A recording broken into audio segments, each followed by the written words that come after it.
Hey, it's Joseph here. It is time to review this camera, Sony ZV-E10. I unboxed it in my last video and I went over a couple of things such as overall design and ports and buttons. So if you have not seen that video already, please do check it out. I'll leave the link in the description. Because this camera is not necessarily new, it is quite well covered elsewhere regarding its features and specs. Therefore, I decided to make a comparison video instead. The cameras that I will be comparing it to are the Canon M50, which is the one that I'm shooting from, as well as Canon M6 Mark II. And I will call them M50 and M6 for short. And because I have to use a camera to shoot this video, an angle like this would be basically shot on M50. Then M6 and ZV-E10 will be taking shots of each camera. So for those of you who are contemplating buying any of these cameras or thinking of just getting a good camera to start off a YouTube videos, then you are in the right place. And I'm only going to be looking at these cameras for video purposes. As always, I'll focus more on the usability and the practicality of the cameras than the numbers and the specs. And by the way, B&H has kindly loaned me this unit to make this kind of video. Please use the links in the description if you're interested in getting any of the mentioned cameras. And just to paint the overall picture, I have been using Canon EOS M series for quite some time now. For those of you who are not really familiar with M50, it was praised as the vlogging YouTube camera when it was first released in 2018. It had all the right features at the right price at $700 US with the kit lens. However, Canon has released Canon M50 Mark II 2 years after that. It contained only software/firmware updates and slept Mark II riding on the camera, and I was quite disappointed with that. And yeah, I'm looking at you, Canon. Since all the updates were quite little and something that should be added as a firmware update rather, no one in the right mind, including myself, was going to upgrade to Mark II.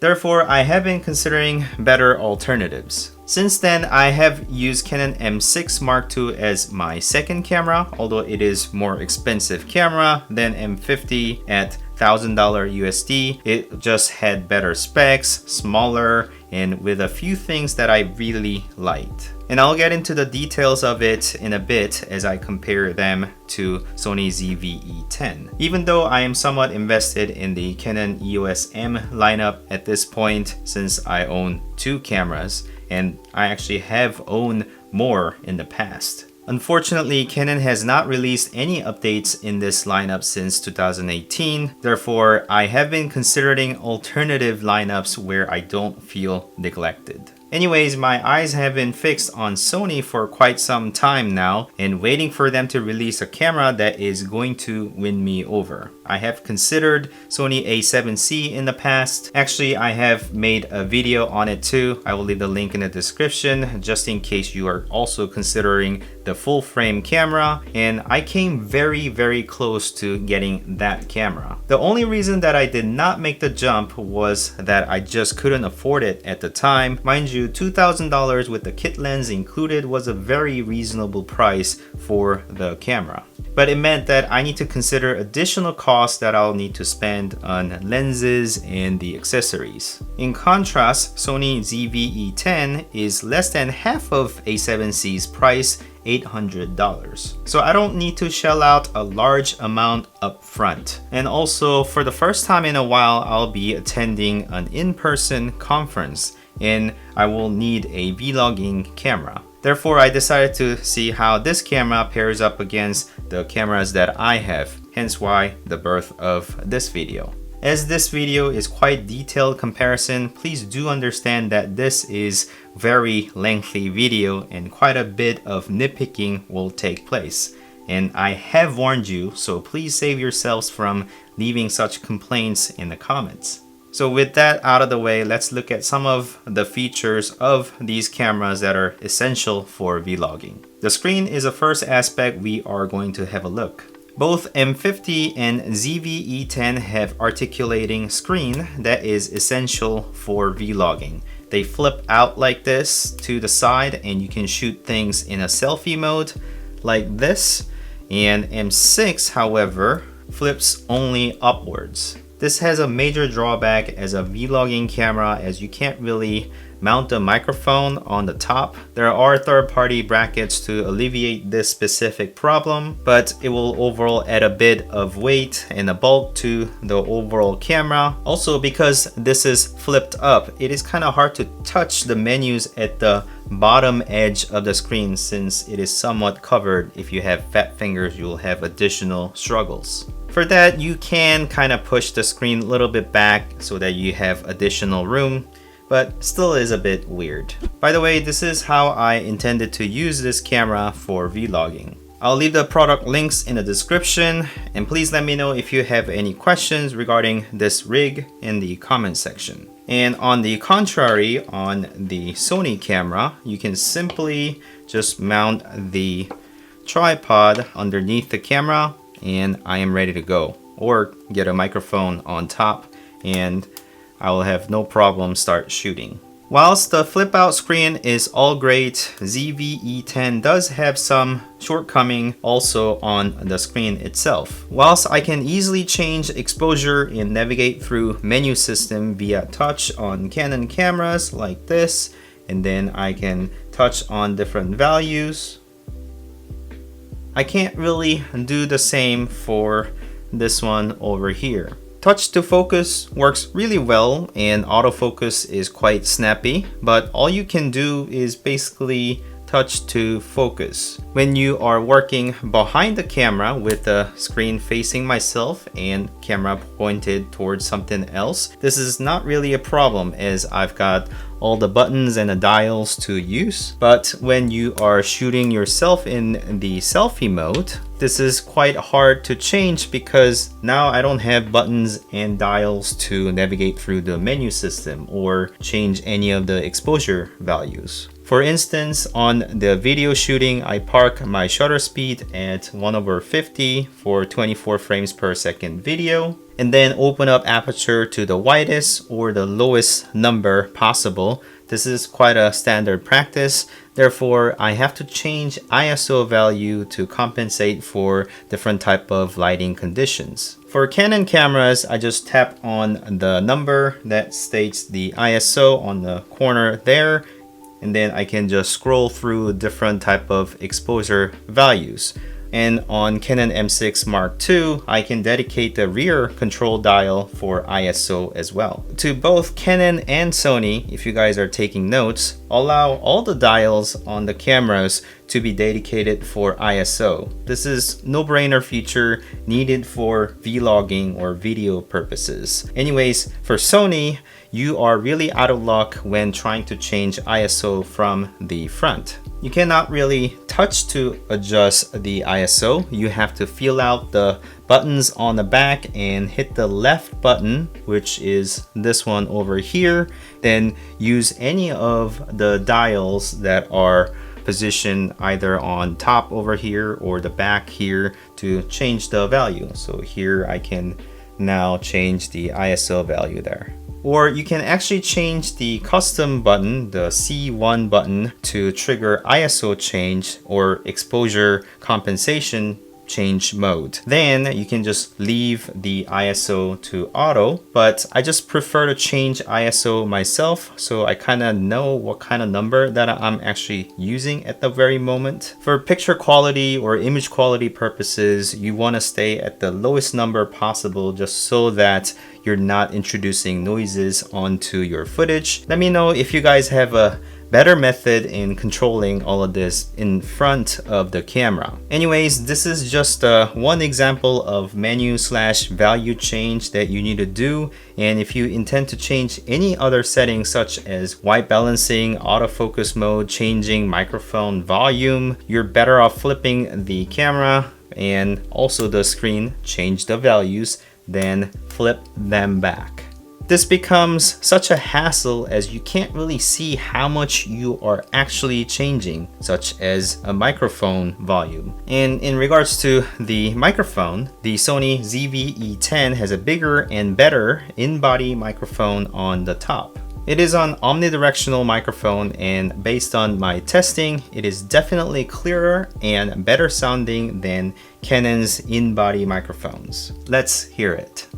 Microphone testing, 1 2 3 1 2 3. This is an internal microphone testing, and this is a sound of Sony ZV-E10, and it is about arm's length away, and this is what it sounds like. And this is a microphone testing of Canon M50 Mark II internal microphone, how it sounds like.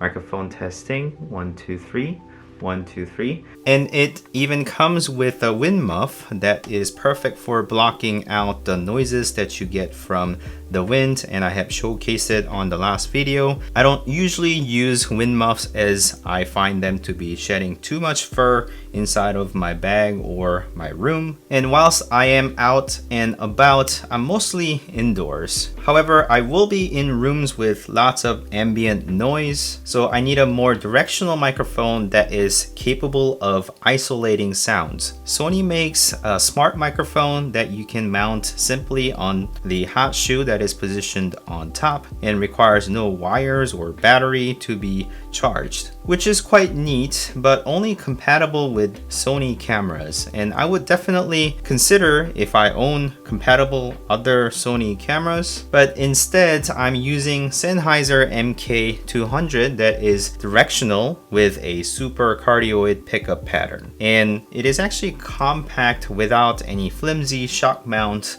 exposed. It even has a built-in soft wind muff inside. It is not going to cancel strong winds, but it will work against occasional indoor AC winds or air movement. And I have reviewed it on my channel before, so please do check it out. And I really like this microphone as I can easily tuck away my entire rig into my bag without worrying about the shock mount getting caught inside of the bag and breaking.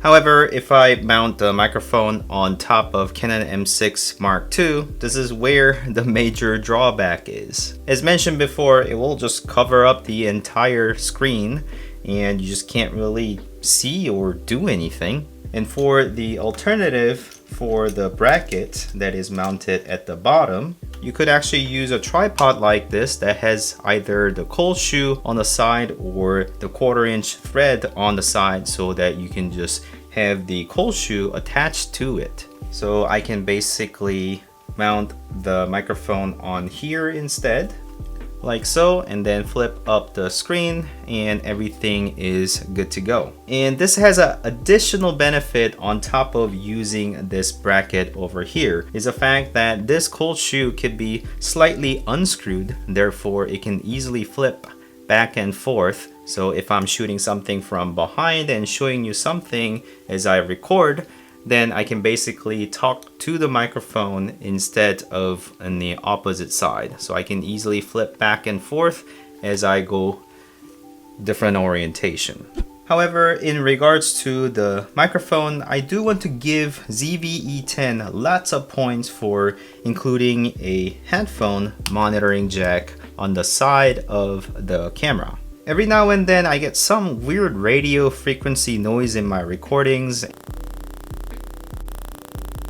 and my noise floor is really high. I have no way to monitor my sounds with either of the Canon cameras, the M50 or M6 Mark II. Every time I connect up a new device on my desk, I had to do a short recording to validate whether I have some sort of noise seeping into my microphone. I have to transfer that video file onto my computer to see if I get a weird noise. If so, I have to roll out by unplugging different things and try to find what is going on. It's only after all of those troubleshooting I can start the recording of the video. I have ruined many shots this way, and numerous times I have to reshoot the video because of this. For a number of new electronics that make way into my room before or during the shoot, it is just impossible to make sure. So please understand that I put down some background music on my videos. If you have noticed the song levels are just a bit high, then I'm trying to mask something.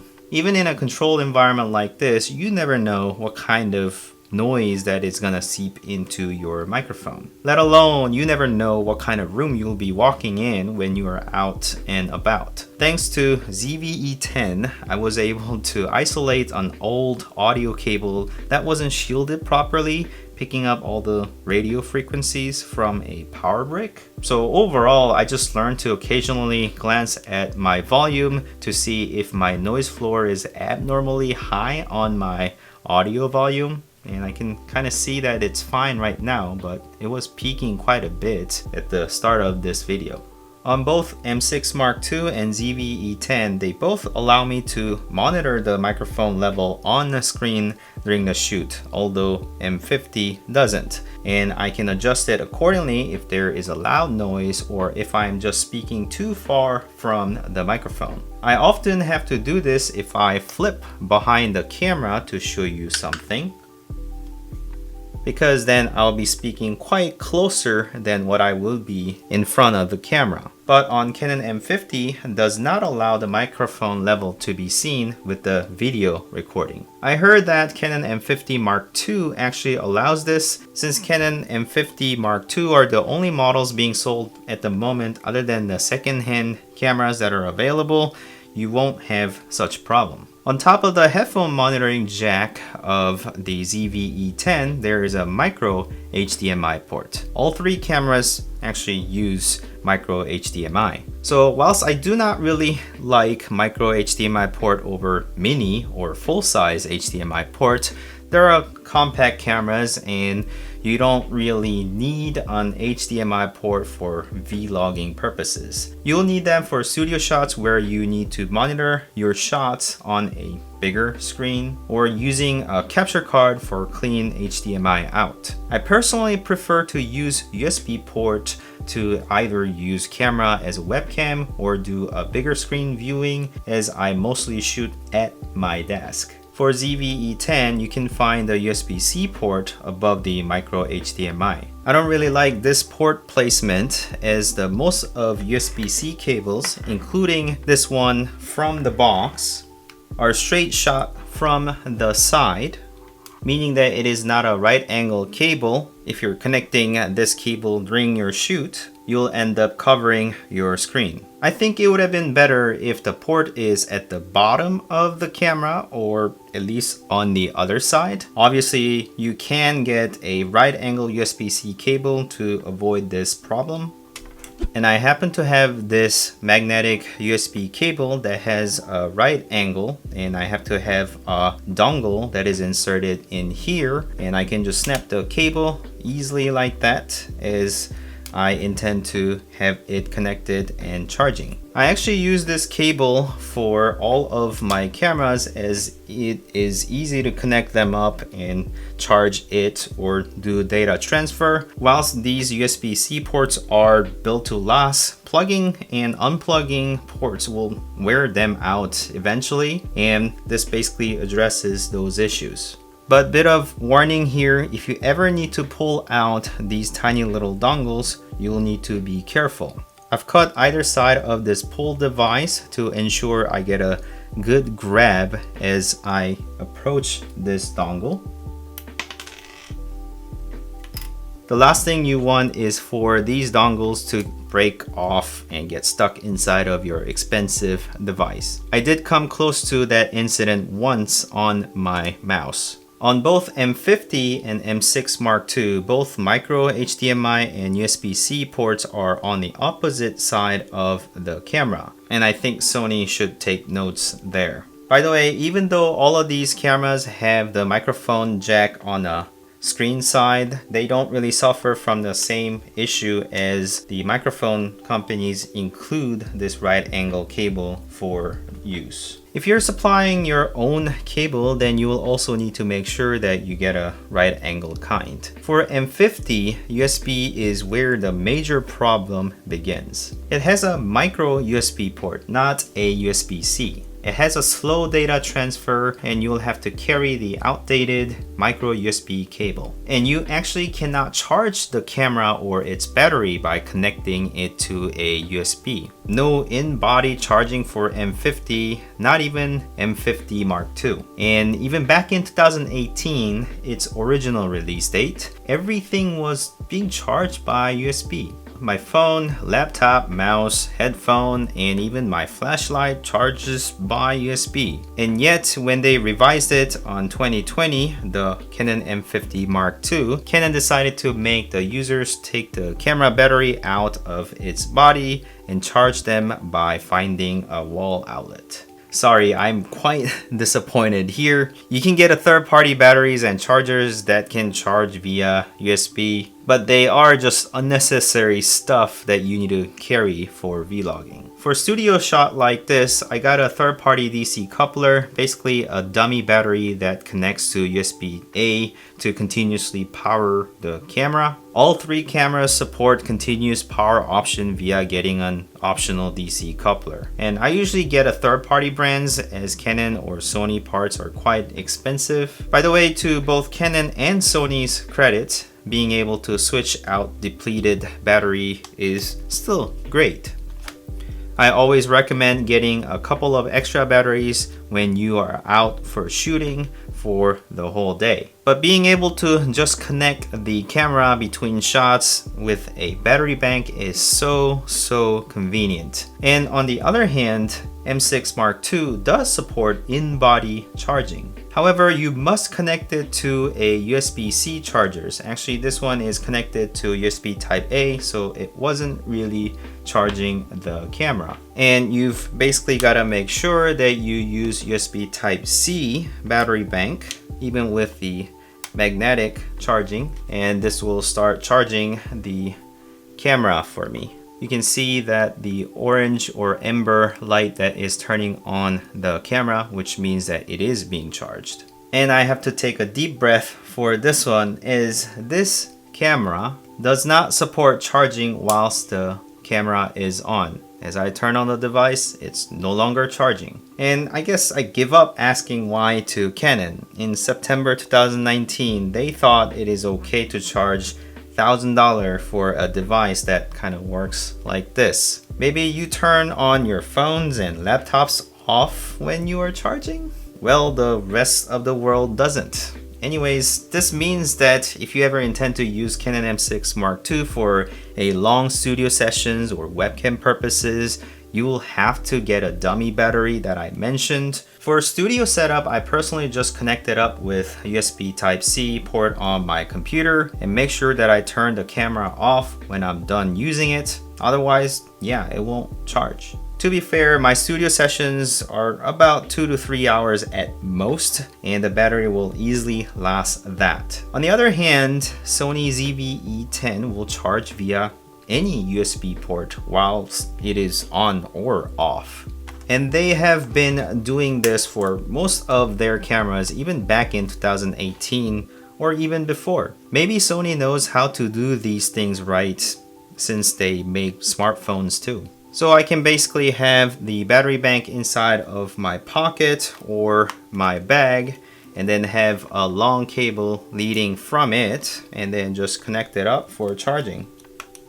Granted, you've got to have the right angle cable for the reasons that I have mentioned. So let's get through the rest of the body design of the cameras. Something that a lot of people pick on is the fact that ZV-E10 or the M6 Mark II is missing a viewfinder. I personally don't really use viewfinder at all for this type of studio or vlogging purposes, and I don't think people will be using that quite a lot. I can kind of see that people could be looking to use it for occasional photo purposes, but I would actually prefer these cameras to not have a viewfinder to kind of reduce the overall bulk. Notice that the Canon M50 has a bump on the top, and with the flash, you can purchase an optional viewfinder for M6 Mark II, which also attaches to the top of the camera. I'm not sure why Canon M6 Mark II needed to have the flash on the top. Instead, Sony ZV-E10 has an improved microphone on top. Major props to Sony on that. And in regards to overall controls and dials, Canon M50 has only one dial control on around the shutter button, and Canon M6 Mark II has total of 3. So one over here that is the same position as Canon M50, and then also the one on top over here, and then another one on the back. And this works out perfectly for all 3 different exposure values that you'll be changing frequently. And on Sony ZV-E10, it's got 2, one on the top as well as one that is positioned over here as a control dial. And I think the reason for having so many controls on M6 Mark II is because this camera is more or less targeted for photo users who need rapid value changing at ease of access. And I do want to add the fact that Canon M6 Mark II has a very tactile and pleasant control for the dials. The control dial on the shutter is very easy to access, and even for a selfie orientation, because you can just see it right there from the front. Even though it looks the same on the Canon M50, it is not as tactile and feeling solid as the one on Canon M6 Mark II. I first thought this was due to some sort of missed quality control issue, but I later found out that this is actually because by design. To be clear, M50 with one dial on the front is still better for vlogging purposes because you can quickly access from the front, and I can actually change the multi-function button on top to be the ISO control. Once you hit that, I can easily roll that to change ISO on the front of the camera. Whereas on Sony ZV-E10, you have this zoom dial or zoom control around the shutter. And if I can somehow change to other values, such as changing ISO, then I would prefer to do that. So if you guys know how to do it, please let me know. But in order for me to change any values on this camera from the front orientation, I basically have to reach to its back and then roll the control dial. And the rear dial that is on Sony ZV-E10 is not as tactile as the one I find on Canon M6 Mark II. It doesn't really click, it just rolls, and I think it's a bit too stiff in my opinion for it to be used easily. I could certainly feel the increments, but it is not as snappy, if you will. Certainly not a deal breaker, but something to consider if you're just really comparing the control dials. In regards to the zoom dials on Sony ZV-E10, I say with a plural dials because it has a few or several. I find it a bit strange to find a total of 3 different ways to control the zoom. This dial around the shutter button, you can zoom in and out, and then there is the bar on the side of the lens that does the zoom control. And then the focus ring on the front also controls the zoom of the camera.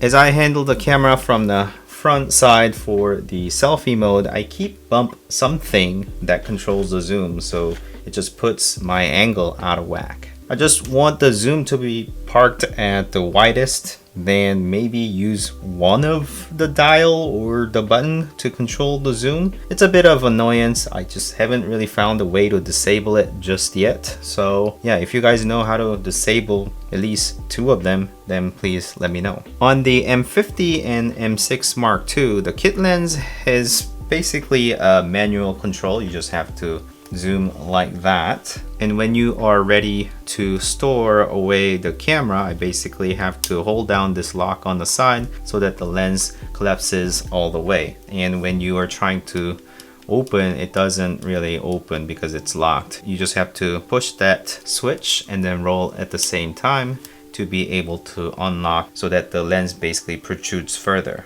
And I just prefer not to lock and unlock. There's not really a chance for it to come undone, I feel. So I wish I didn't have to fiddle with this little switch every time I try to basically use the camera. A bit of annoyance, but I can live with that. If I were to pick, I would prefer Canon solution on this because it does have this focus ring on the top and everything is manual, so I can fine tune if I needed to. These are kit lenses. They are pretty good lenses, but nothing special about them. So yeah, I guess it just comes down to preference, therefore your mileage may vary. A few quality of life type of features on both Canon cameras are power button and the mode dial. So basically the power button is on the top here, which is very tactile, and you can just kind of do it very quickly with one-handed solution, so you don't have to have another hand to turn it on and off. It's just very simple. Yeah, it is easy access and I can just handle it with one hand turning on and off. And also the mode dial, which is right here, which I can use my thumb to control. Whereas on the Sony, the power button is up here. It is very small switch that I can just about reach there to turn it on and off.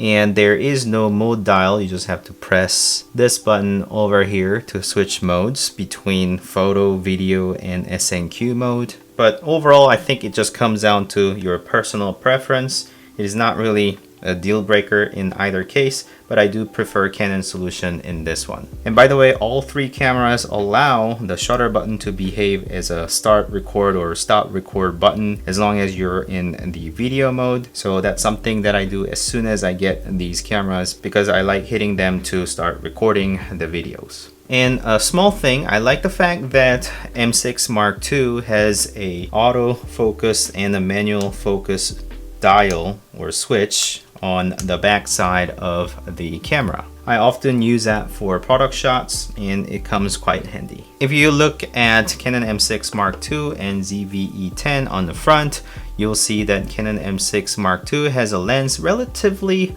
on the center, whereas Sony ZV-E10 has it kind of off to the side. It allows Sony ZV-E10 to have a bigger grip when it comes to handling. Since I am a small-handed person and you're likely to hold the tripod for vlogging rather than the grip over here, doesn't really matter. But if you turn the camera to the bottom, this lens positioning kind of start to make sense if you look at the bottom side of these cameras. The tripod mount is usually below the center line of the lenses. So one over here for Sony and one here for Canon camera. Probably to ensure that the weight is well distributed on top of the tripod when a heavy lens is mounted. And both of the cameras have battery door off to the grip side. And under there is the battery and SD card all slotted in there. This design is actually a bit of a problem for Canon M6 Mark II and M50, and it's pretty much the same here in terms of the bottom design. The tripod mount is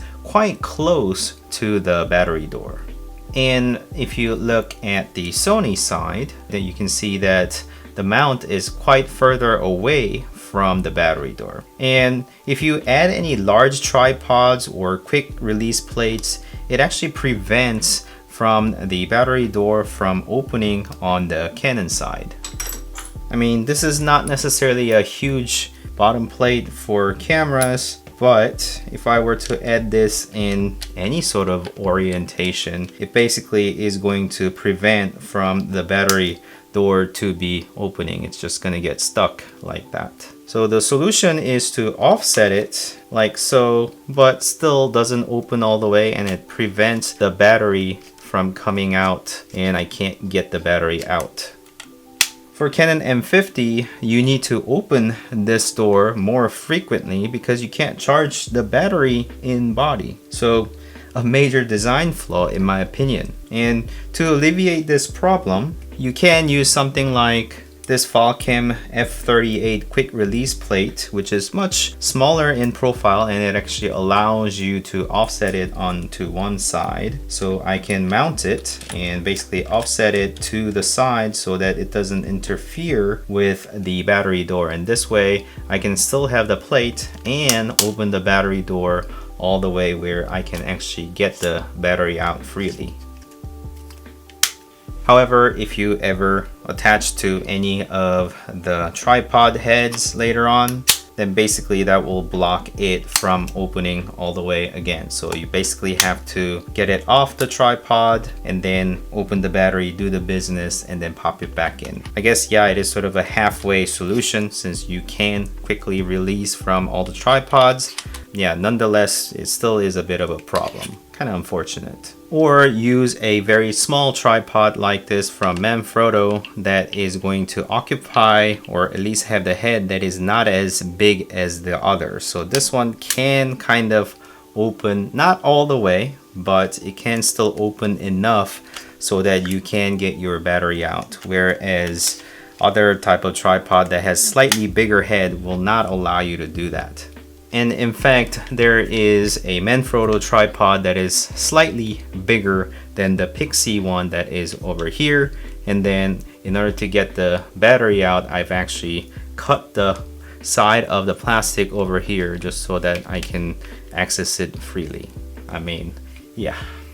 The battery inside of Canon M6 Mark II and ZV-E10 are very similar in capacity. I would say it's about the same volume as well, but the one for M6 Mark II is basically wider but thinner and taller, and the one for M50 uses a different but almost the same size battery as M6 Mark II. For that one, the physical size is almost the same, ever so slightly smaller, but its capacity is only 875 milliamp hour, whilst M6 Mark II is 1040 milliamp hour. Probably due to this, I did notice that M50 lasts less than M6 Mark II or Sony ZV-E10. And I think I have nitpicked enough about the body and the construction of the cameras, so let's move on to how these things connect with other devices. Both Sony and Canon cameras support remote connection to the cameras from your smartphones. This can be handy if you are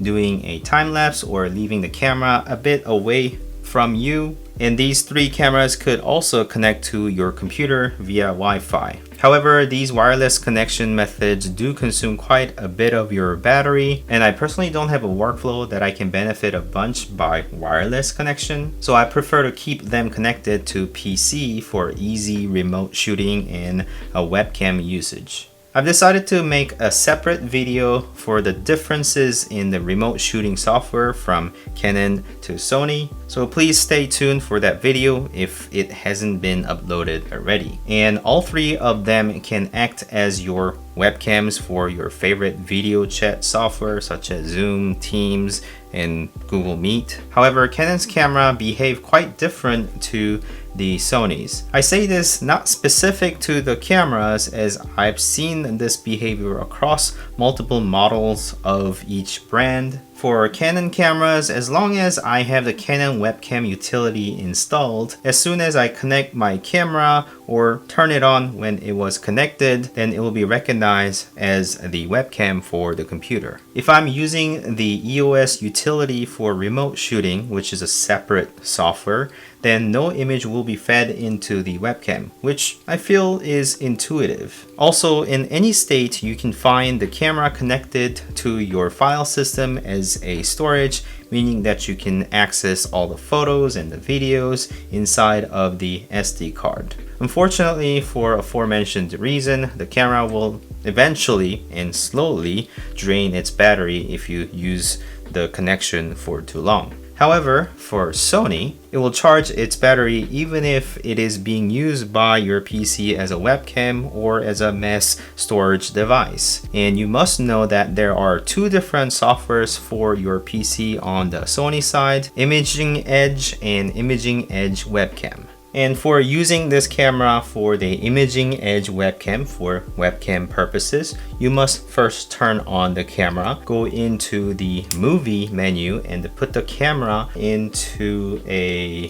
USB streaming mode. And you must do this prior to connecting this camera onto your computer with a USB cable. And when you actually turn off the camera because you're done using it and turn it back on, this thing resets. So I basically have to go back into the menu and set the camera onto the USB streaming mode and then connect it back up to the machine. So you can kind of see how all of this could become quite cumbersome, as you have to set the camera up every time you need to connect it for a webcam session. And remember how I also told you about not being able to touch through the menu system? This means that once you mount the camera for webcam usage, you have to kind of turn it around and navigate through the menu system and then mount it back up.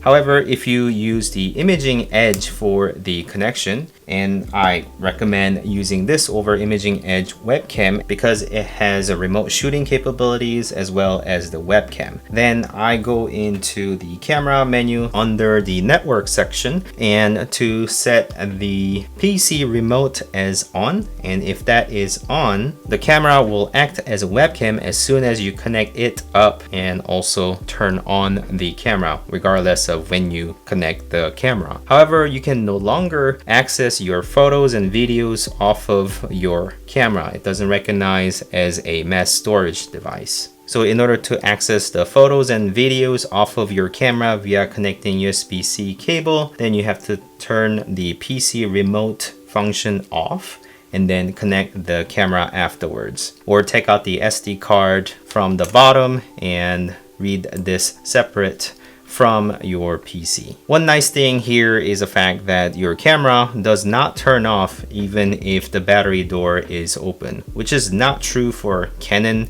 cameras. As soon as you open it, it just turns off. But this basically tells me why people want full-size SD card reader on your laptops on this day and age. So it is needless to say that switching modes on your camera prior to connecting to your computer is quite cumbersome and somewhat annoying, or at least I find it to be. This mode changing actually did weigh quite a bit heavily when I was choosing one camera over the other. I must talk about the overall image quality between Canon M50 as well as M6 Mark II and also the ZV-E10. I won't mention the photo quality or a lot of specs and numbers, as there are better contents out there for that. I typically shoot 1080p 24 frames per second, and I don't think any of the three cameras are truly meant for 4K regardless of what the marketing says. And you can find out the reasons as you do a bit deeper searches into the specs of each cameras. So when you shoot 1080p, I find all three of them to be very good. I do like to have an option of shooting 1080p at 120 frames per second to kind of slow down the footage and basically get rid of the handshakes of the footage, and both of these two cameras can do that whilst the Canon M50 cannot. So that is a nice feature to have, but none of the three cameras have in-body stabilization. They all support optical stabilization from the lenses and additional digital stabilization if you want on top of that. So be sure to get the lenses on those cameras with the optical stabilization if you intend to shoot sort of a vlogging or walking style of a video. The kit lenses will have that, however some expensive lenses might not, so you need to check on that. If you want a bit more stabilization on top of the lens optical stabilization, then you can use a digital stabilization. But all of them actually come with a bit of a crop on the image, meaning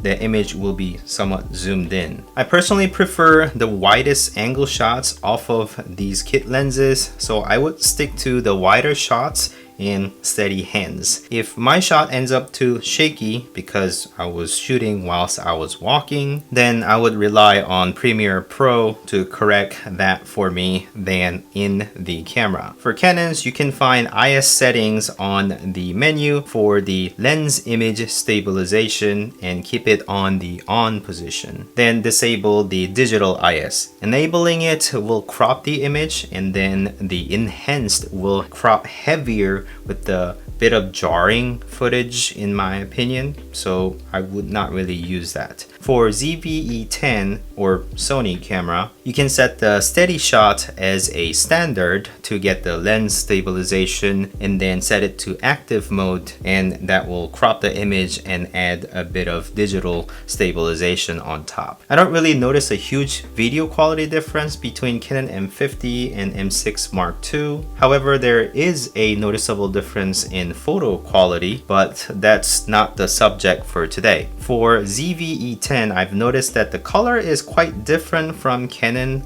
cameras, as favorable color is quite subjective and you can grade them in the post for your liking. So I won't really go deeper into the color subject, but if I were to pick, I would go for Canon M50 or M6 Mark II for their known color science. For vlogging, it is quite likely that you run into situations where the sun has already set or you are indoors with no meaningful light. So low light capabilities are quite important for those purposes. Canon M6 Mark II is on par with M50, if not slightly better for low light shots. So I am comparing M6 Mark II with ZV-E10. And for this footage, I have not done any post-processing and left the ISO on auto. It seems that M6 introduces more noise than ZV-E10. So I think I've covered almost every aspect of what I possibly can. If you made it this far, kudos to you, and I want to reward you with my conclusion. Canon M50 and Canon M50 Mark II were really good vlog camera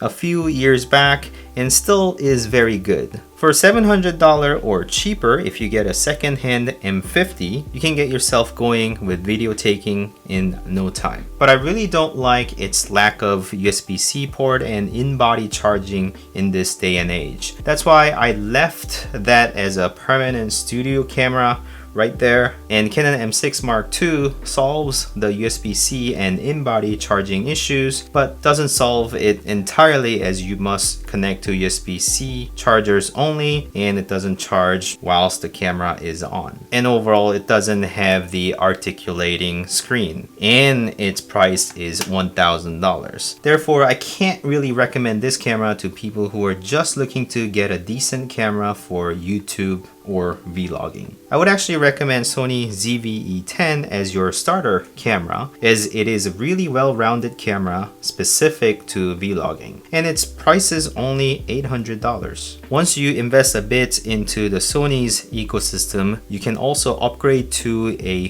better and more expensive camera as your channel or the content grows. I say this because Canon M50 and M6 Mark II native lenses is a EF-M mount, which is not compatible with any other camera lineup of Canon. That's why I'm reluctant to get any more of these lenses, as Canon did not update it recently. Whereas on Sony, the E-mount system is across their cameras and you have much better growth path. The non-touch menu system and a couple of PC remote shooting issues make me somewhat reluctant to make the jump. Also, unfortunately, I am already invested in Canon EF-M with several lenses. Therefore, I don't think I will be able to make the jump due to the overall cost. I would say get second-hand Canon M50 if you're really tight on budget but you want to get yourself started, or get Sony ZV-E10 to enjoy the modern features with a better growth path. Unfortunately, there is no perfect tool and you will have to continuously study all of your tools. And if you have enjoyed this content, you know that you have to like this video and consider subscribing to my channel to continue watching these type of videos. Stay tuned for the remote shooting comparison video of the two. And as always, thank you so much for watching. I'll see you next time. Bye.